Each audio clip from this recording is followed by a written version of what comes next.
Îles de terre et de corail perdues dans l'immensité de l'océan Pacifique. Les îles de Polynésie française fascinent.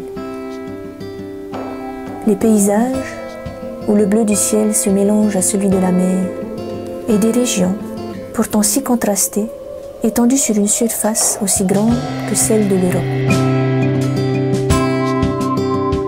Une flore et une faune qui surprennent par leur exubérance.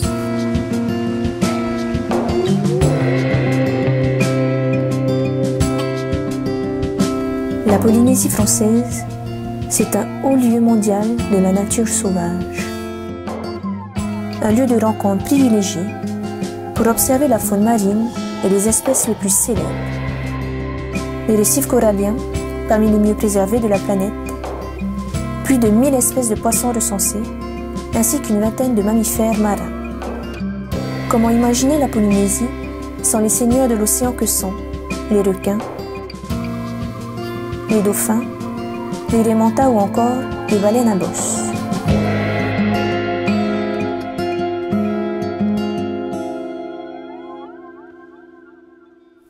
Mais un animal, symbole fort de la culture polynésienne, risque aujourd'hui de disparaître.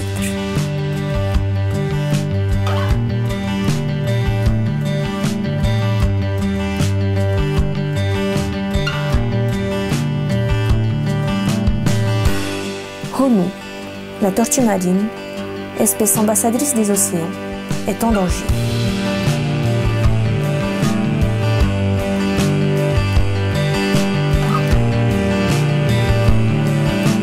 Saisie de viande de tortue le 4 août dernier par les douanes, 2 tortues marines protégées pour un poids total de 112 kg. Dans son braconnage pour le commerce et la consommation de viande, pollution, développement de la population et destruction des sites de ponte, changement climatique, prédateurs. Nombreuses sont les menaces pour l'avenir des tortues marines de Polynésie. Si on s'intéresse aux menaces que rencontrent les tortues marines en Polynésie française, il faut se distinguer 2 types de menaces. Les menaces de type naturel et les menaces de type anthropique. Dans les menaces de type naturel, on va retrouver les maladies, les parasites et tous les prédateurs des tortues. On peut s'intéresser au fait que ces prédateurs changent tout au long de la vie de la tortue. Dans les menaces de type anthropique, en Polynésie, on a principalement un problème lié au braconnage. Et ce braconnage est malheureusement très organisé. Hari kremen matamu ah, terus mehari cun mau matamu, itu tahu cun anak-anak Jawa. Itu mana? Enggak. Itu tu pas itu apa itu perlu dia. Huan hai unai cerawah itu, ini apa itu perhana itu huan. Si ihe cuti, ini unai cerawah orang nak unai huan cifinu cerawah hai dah anak uti. Pour itu wahai.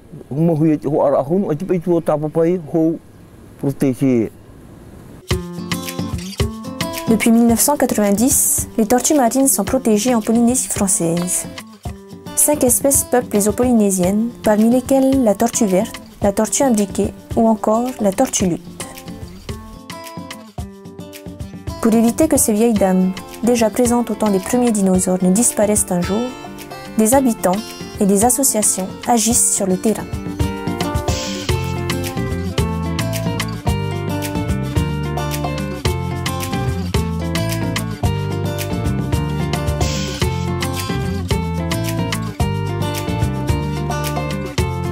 Ce que l'on connaît sur les tortues marines en Polynésie, c'est qu'elles ont un cycle de vie long et complexe, donc elles voyagent beaucoup entre leur site de ponte et l'endroit où elles se nourrissent. On sait aussi qu'il existe 5 espèces qui sont présentes en Polynésie, dont 2 sont plus fréquentes, plus facilement observables, la tortue verte et la tortue imbriquée. La tortue verte, elle va venir pour pondre et se reproduire, alors que la tortue imbriquée, elle vient plutôt parce que c'est son aire d'alimentation, donc elle vient pour se nourrir. Il y a vraiment beaucoup de choses qui restent encore très méconnues sur l'écologie des tortues en Polynésie, notamment leur nombre, leur répartition, leur migration, leurs préférences alimentaires. Donc toutes ces choses pourtant elles sont essentielles à connaître si on veut mieux protéger la tortue. À titre d'exemple, la tortue imbriquée n'a jamais été étudiée en Polynésie française alors que paradoxalement c'est l'espèce la plus menacée au niveau mondial. Moréam, île sœur de Tahiti, dans l'archipel de la Société. Ici, une association se consacre depuis 7 ans à mieux connaître et protéger cet animal sacré. Alors en fait, nous avons eu l'idée de créer cette association que l'on appelait Te Mana Te Moana, ce qui veut dire l'esprit de l'océan, la force de l'océan, en 2004. Parce qu'en fait, après 10 ans passés en Polynésie, on s'était rendu compte qu'il n'y avait pas de structure très générique sur la protection de l'environnement polynésien et que finalement il y avait pas mal de demandes, notamment en termes d'éducation, de recherche et de conservation. Le choix des tortues marines s'est révélé un choix assez pertinent puisque ça nous a permis à la fois de développer nos actions dans les 3 thématiques principales de notre association et puis surtout d'avoir des actions de communication grand public qui étaient vraiment nécessaires en Polynésie française puisque bien qu'on arrive encore à avoir des tortues, elles étaient très peu connues, notamment au niveau de leur cycle de vie et des menaces qui pèsent sur elles en Polynésie française.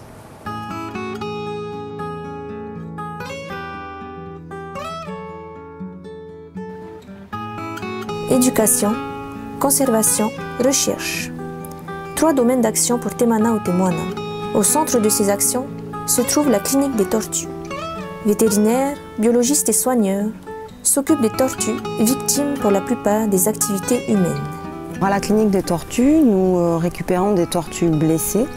Donc nous les soignons, nous faisons un suivi au niveau du poids et de la taille. Et ensuite, nous les relâchons en pleine mer lorsqu'elles sont complètement guéries. Elles ont été prises soit dans des filets, soit fléchées par des pêcheurs. Ou alors nous avons aussi quelques tortues que nous avons reçues qui ont été mordues par des requins.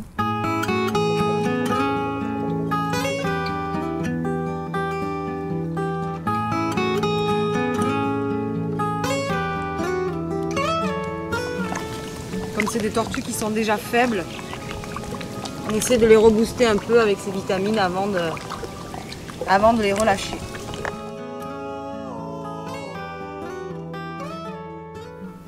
La clinique recueille également des juvéniles, âgés de quelques jours, qui sont retrouvés dans leur nid et incapables de rejoindre la mer. Elles sont alors prises en charge pendant quelques mois, avant que leur état de santé ne permette leur relâche. On les soigne pour celles qui ont des petites plaies, en général aux nageoires ou sur la tête. On les pèse et on les mesure chaque semaine. Et ensuite, lorsqu'elles ont atteint l'âge de 6 mois, on les relâche.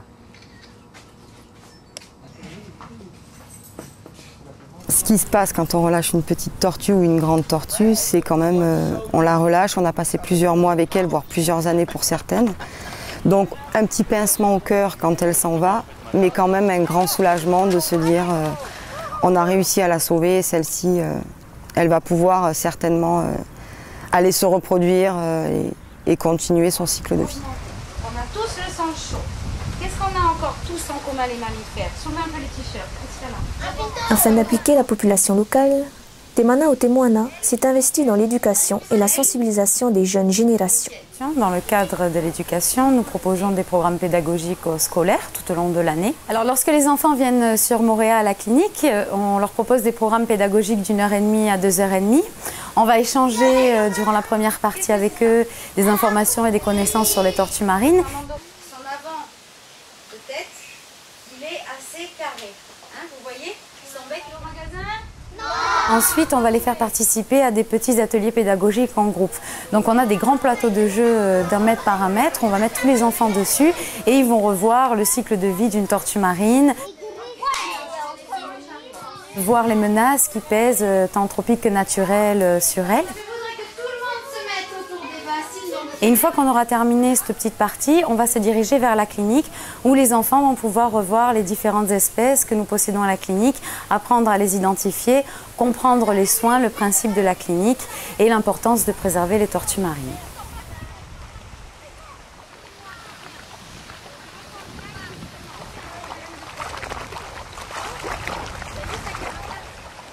Le vrai message que nous essayons de faire passer, tant pour les enfants qui viennent en programme pédagogique, au niveau des outils que nous leur proposons, est de vraiment faire comprendre que si nous voulons encore avoir des tortues d'ici 10 ou 20 ans, que si nos enfants veulent encore pouvoir en voir, c'est à eux à préserver les tortues marines pour eux et leurs enfants, donc pour nos générations futures. C'est le message de notre département éducation.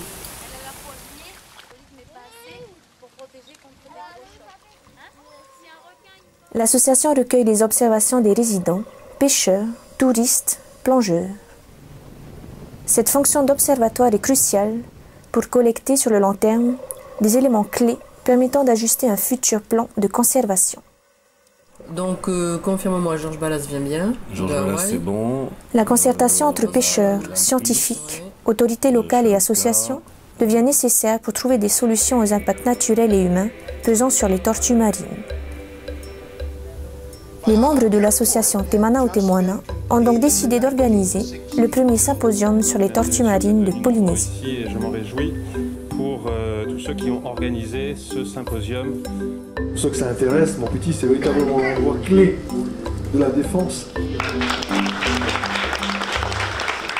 For me, this is a marvellous gathering where people, mostly within French Polynesia, are starting to look at the turtles in their country and to share their information and to be talking about possible ways of managing. Great increase in awareness about sea turtles. Alors, premier problème, les scientifiques font le constat d'une diminution rapide et très préoccupante du nombre de pontes.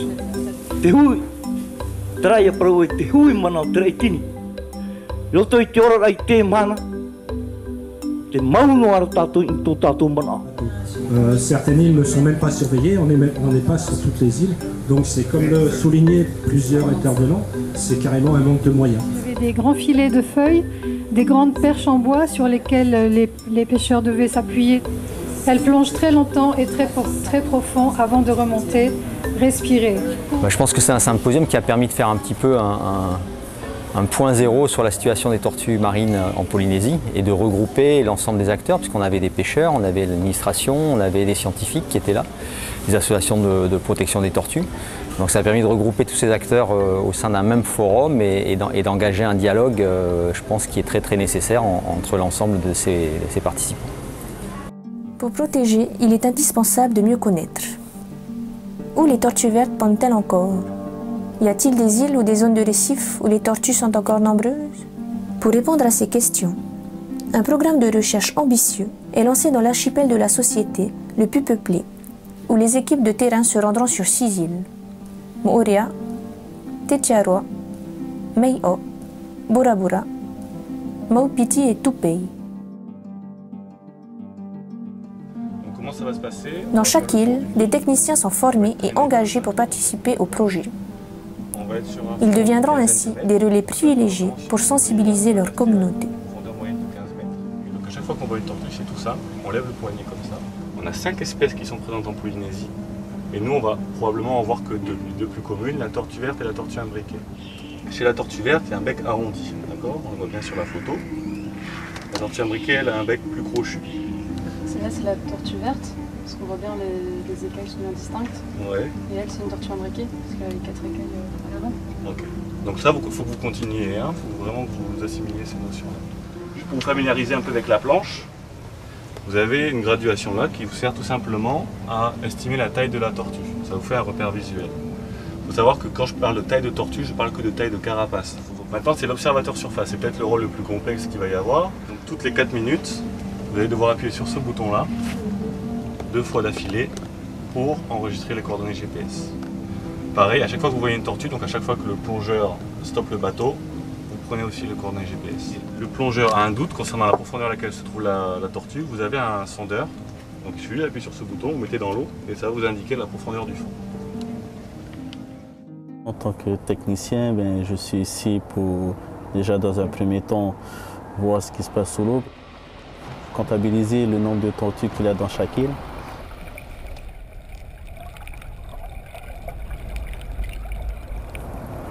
Ce qui sort comme information pour moi, c'est qu'il faut savoir en ce moment il y a de moins en moins de tortues. Et si jamais on les pêche, je pense que peut-être d'ici une dizaine d'années, il n'y aura plus de tortues. Et qui sait, peut-être nos enfants n'auront pas l'occasion de voir les tortues de leur vie. Première étape, l'étude des tortues vertes et imbriquées en mer. Quand on a commencé à monter ce programme de recherche, qui comprend forcément une étude des tortues en milieu marin, donc dans leur élément, on s'est posé la question quelle technique utiliser, quelle méthode on va pouvoir utiliser pour suivre ces tortues efficacement. Et la technique qui nous est apparue comme la plus judicieuse, c'est la technique de Mantato. C'est 2 plongeurs qui vont être tractés par un bateau, accrochés à une planche, et qui vont survoler les fonds marins en recensant toutes les tortues qu'ils vont observer au fur et à mesure qu'ils avancent. Et donc en plus, en Polynésie, avec la visibilité qu'on a et l'eau claire qu'on a, on a vraiment des conditions optimales pour que cette technique soit utilisée avec le maximum d'efficacité.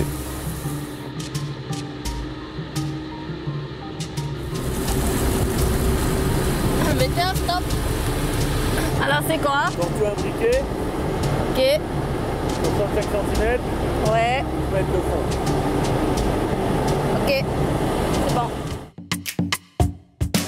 Seconde étape du programme de recherche, le suivi des pontes de tortues vertes sur les plages. L'atoll de Tetiaroa, l'un des principaux sites de ponte de l'archipel de la Société. L'association Te Mana o Te Moana y mène depuis 5 ans une étude scientifique sur les pontes de tortues vertes. De façon exceptionnelle, des repérages aériens sont effectués et permettent immédiatement de localiser les traces. Des rondes de surveillance sont également menées pour y recenser les traces et les nids. Et, quelquefois, lors d'une surveillance de nuit,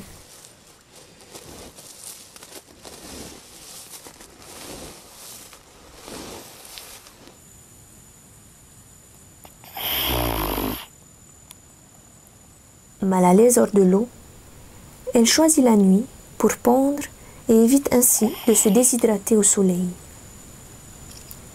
Elle creuse alors dans le sable un trou de 50 cm de profondeur. Elle y pond 60 à 120 œufs.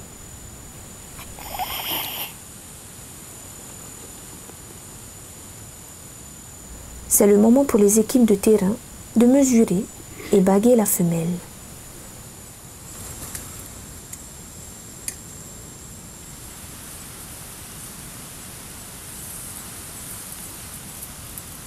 Celle-ci rebouche ensuite le trou et retourne à la mer après 2 ou 3 heures de dur labeur. Les œufs sont livrés à eux-mêmes. Et 2 mois plus tard,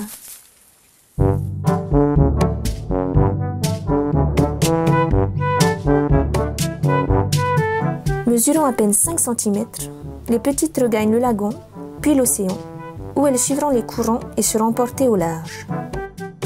Elles grandiront ainsi jusqu'à la taille de 30 cm et reviendront ensuite coloniser les récifs. Mais attention aux prédateurs, ils sont nombreux. Crabes, oiseaux, carangues, requins. Avec toutes les menaces auxquelles font face les tortues, un seul œuf sur 1000 devient une tortue adulte.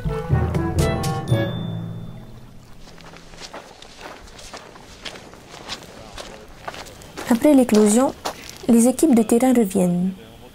Tout d'abord, il faut prendre un maximum d'informations sur le nid et son environnement.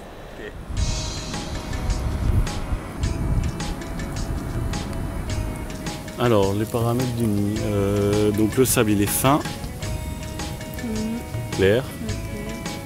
La végétation peu dense, débris végétaux et arbustes. Ok. Donc là, normalement, les œufs ont éclos. Et on va pouvoir creuser le nid à la recherche de coquilles vides afin de connaître un peu le taux de survie des œufs et des émergentes.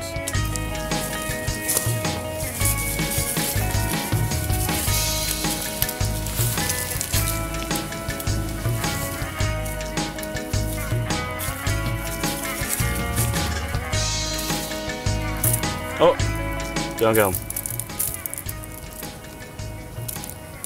Voilà une retardataire.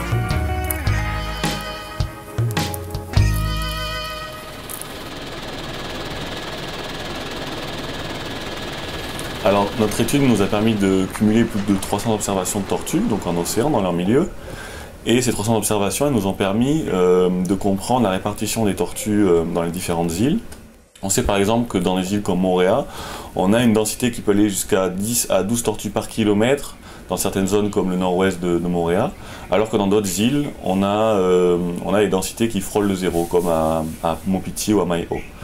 On sait également que les tortues imbriquées, qui sont donc majoritairement présentes en Polynésie, sont présentes à l'état juvénile, puisque les tortues observées ont une taille de 50 à 60 cm de carapace seulement en moyenne.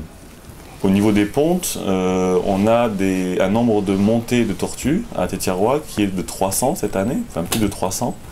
Ça nous confirme que c'est une saison de ponte exceptionnelle, l'année 2011, puisque d'habitude, chaque année, on oscille entre 50 et 80 montées. Alors toutes ces données recueillies, tous ces nouveaux résultats, ils vont être utilisés, ils vont être vraiment efficaces pour la protection des tortues, puisqu'ils vont nous permettre de mieux cibler les endroits où mener des plans de conservation, des programmes de protection, et voilà les sites qui sont actuellement les plus menacés et les plus soumis à des impacts d'origine humaine. On peut prendre par exemple le Tupai, qui est vraiment impacté à la fois du braconnage et à la fois par la prédation par les cochons sauvages, ce qui fait que vis-à-vis des témoignages, on se rend compte qu'aujourd'hui il y a une réelle diminution du nombre de pontes de tortues, alors qu'avant c'était vraiment un des sites de ponte majeurs dans l'archipel de la société. Tupai, petit atoll quasi inhabité, voisin de Bora Bora. Ici, nous rencontrons Rasta, qui est la voix et la mémoire de l'île. Une vie en ermite, marquée par les usages traditionnels et le respect de son environnement. En se joignant aux équipes de terrain, il est devenu un fervent militant de la protection des tortues marines. Tupai pour moi, c'est l'atoll de mes ancêtres, quoi. Tu trouves qu'il y a une différence par rapport à avant au niveau des tortues qui montent sur l'île pour pondre? Il y en a plus, il y en a moins? Il y a carrément une grande différence, quoi. Dans la nuit, ils venaient pondre 10, 15 tortues. Et par contre qu'aujourd'hui, là, tu vois, il y a 3, 4 ou 5 tortues qui viennent sur l'atoll pour pondre. Pourquoi? Il y a trop de braconneurs de tortues, quoi. Parce que dans l'époque, il restait encore les temps de Raoul. Et il n'y a pas que question de braconnier. Il faut dire au peuple la protection de notre océan plutôt. Votre déchet, mettez à la poubelle et ne jette pas dans le lagon. Voilà ce qu'il faut leur dire aussi, la protection de notre nature. Les tortues ne sont pas polynésiennes, ce sont de grandes voyageuses qui parcourent des milliers de kilomètres durant leur vie. Les tortues vertes marquées à Tetiaroa par satellite ont ainsi voyagé jusqu'aux îles Cook, Tonga, aux îles Fidji pour se nourrir. Aujourd'hui, l'avenir de ces animaux réside dans les mains des peuples du Pacifique. Les tortues au bord de l'extinction n'auront pas de seconde chance.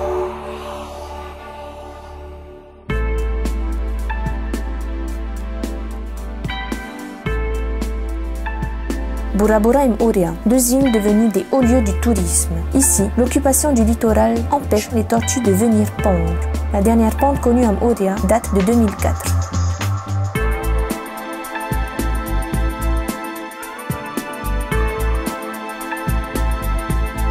Maupiti et Mei'o, deux îles marquées par un fort héritage culturel et identitaire. Les pentes y ont diminué jusqu'à devenir anecdotiques.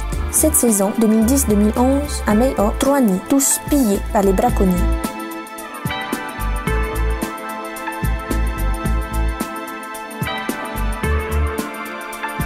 Tetiaroa peut être le dernier véritable sanctuaire de ponte pour les tortues vertes de l'archipel. Mais la proximité de Teti et Moorea la rend vulnérable. Au futur resort écologique sera annexé un centre de recherche scientifique. Serait-ce la solution du futur, alliant développement économique, respect du patrimoine naturel et recherche?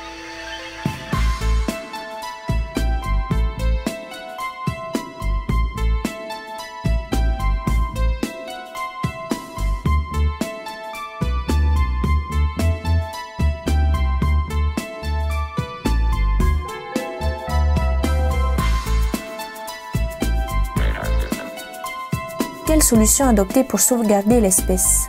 Comment perpétuer les pratiques traditionnelles tout en assurant l'avenir des tortues? Une chose est sûre malgré tout, si les tortues disparaissent, la tradition aura disparu à son tour, comme un animal présent dans les océans depuis la nuit des temps.